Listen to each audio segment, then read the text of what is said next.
पृथ्वी पर महाप्रलय आने वाली थी।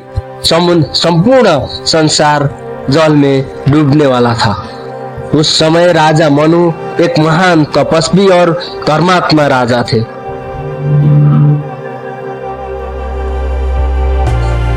एक दिन जब वे नदी के तट पर पूजा कर रहे थे, तभी उनके हाथों में एक छोटी मछली आ गई। मछली ने उनसे प्रार्थना करते हुए कहा, हे राजन, कृपया मेरी रक्षा कीजिए, बड़ी मछलियां मुझे खा जाएगी। राजा मनु को उस पर दया आ गई और उन्होंने उसे अपने कमंडल में रख लिया। लेकिन कुछ ही समय में वो मछली बड़ी हो गई। फिर उसे तालाब में रखा गया। तालाब भी छोटा पड़ गया। फिर नदी में छोड़ा गया। नदी भी उसके लिए छोटी पड़ गई। अंततः उसे समुद्र में छोड़ दिया गया। तभी उस मछली ने अपना विराट रूप प्रकट किया। राजा मनु समझ गए कि ये कोई साधारण मछली नहीं, बल्कि स्वयं भगवान विष्णु है। भगवान विष्णु ने राजा मनु से कहा, शीघ्र ही महाप्रलय आने वाली है। तुम एक विशाल नौका बनाओ और उसमें जीव जंतुओं, वनस्पतियों तथा आवश्यक ज्ञान के स्रोत को सुरक्षित रखो। राजा मनु ने भगवान की आज्ञा का पालन किया। कुछ समय बाद भयंकर प्रलय आई। चारों ओर केवल जल ही जल दिखाई देने लगा। तब भगवान विष्णु विशाल मत्स्य अवतार में प्रकट हुए। उन्होंने नौका को अपने पीठ से बांधकर सुरक्षित मार्ग प्रदान किया और समस्त जीवों तथा वेदों की रक्षा की। इसी कारण मत्स्य अवतार को भगवान विष्णु का प्रथम अवतार माना जाता है। अब प्रश्न उठता है कि मलमास क्या होता है। हिंदू पंचांग में सूर्य और चंद्रमा की गणना के अंतर को संतुलित करने के लिए लगभग 32 महीने बाद एक अतिरिक्त महीना जोड़ा जाता है। इसी अतिरिक्त महीने को अधिक मास या मलमास कहा जाता है।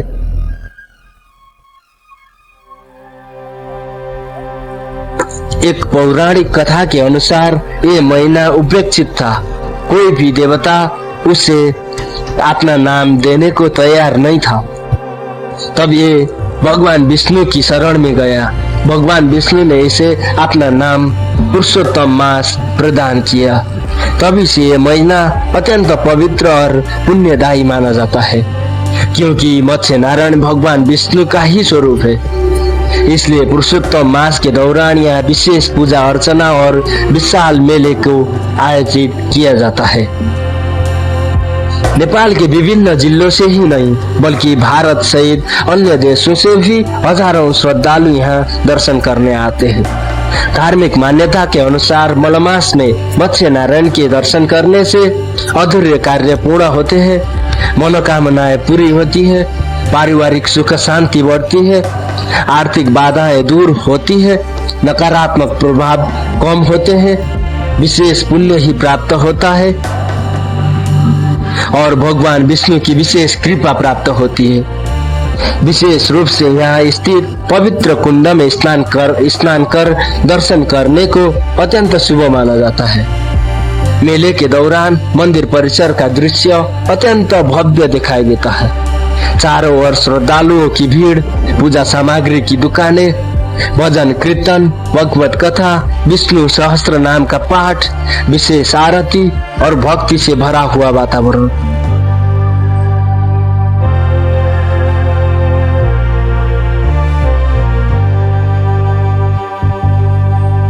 शाम के समय दीपों और रोशनी से सजा मंदिर और भी दिव्य दिखाई देती है। आध्यात्मिक दृष्टि से देखो तो मत्स्य अवतार केवल एक कथा नहीं है, ये एक गहरा संदेश भी देता है। समुद्र अज्ञानता का प्रतीक है, नौका मानव जीवन का प्रतीक है और मत्स्य अवतार ईश्वर के दिव्य मार्गदर्शन का प्रतीक है। जब जीवन समस्याओं और कठिनाइयों के महासागर में डूबने लगता है, तब ईश्वर किसी न किसी रूप में मार्गदर्शन करके हमें सुरक्षित किनारे तक पहुंचाते हैं।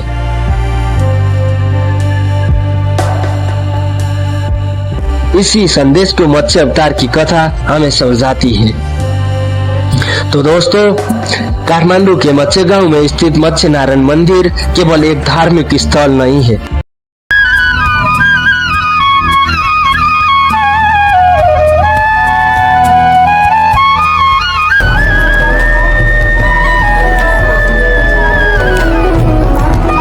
भगवान विष्णु के प्रथम अवतार, प्राचीन आस्था, सांस्कृतिक इतिहास और आध्यात्मिक शक्ति का अद्भुत संगम है। विशेष रूप से पुरुषोत्तम मास अर्थात मलमास के दौरान यहाँ दर्शन करना अत्यंत शुभ माना जाता है। यदि आप कभी काठमांडू जाएं तो इस पवित्र तीर्थस्थल के दर्शन अवश्य करें और इसकी दिव्य ऊर्जा का अनुभव करें। भगवान मत्स्य नारायण आप सभी की मनोकामनाएं पूर्ण करें। जय श्री मत्स्य नारायण, जय श्री हरि।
दोस्तों, काठमांडू के मत्स्य गांव में स्थित मत्स्य नारायण मंदिर केवल एक धार्मिक स्थल नहीं है, ये भगवान विष्णु के प्रथम अवतार, प्राचीन आस्था, सांस्कृतिक इतिहास और आध्यात्मिक शक्ति का अद्भुत संगम है।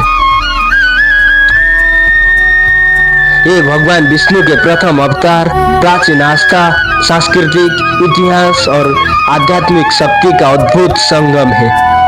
विशेष रूप से पुरुषोत्तम मास अर्थात मलमास के दौरान यहाँ दर्शन करना अत्यंत शुभ माना जाता है। यदि आप कभी काठमांडू जाएं तो इस पवित्र तीर्थ स्थल के दर्शन अवश्य करें और इसकी दिव्य ऊर्जा का अनुभव करें। भगवान मत्स्य नारायण आप सभी की मनोकामनाएं पूर्ण करें। जय श्री मत्स्य नारायण, जय श्री हरि। धन्यवाद।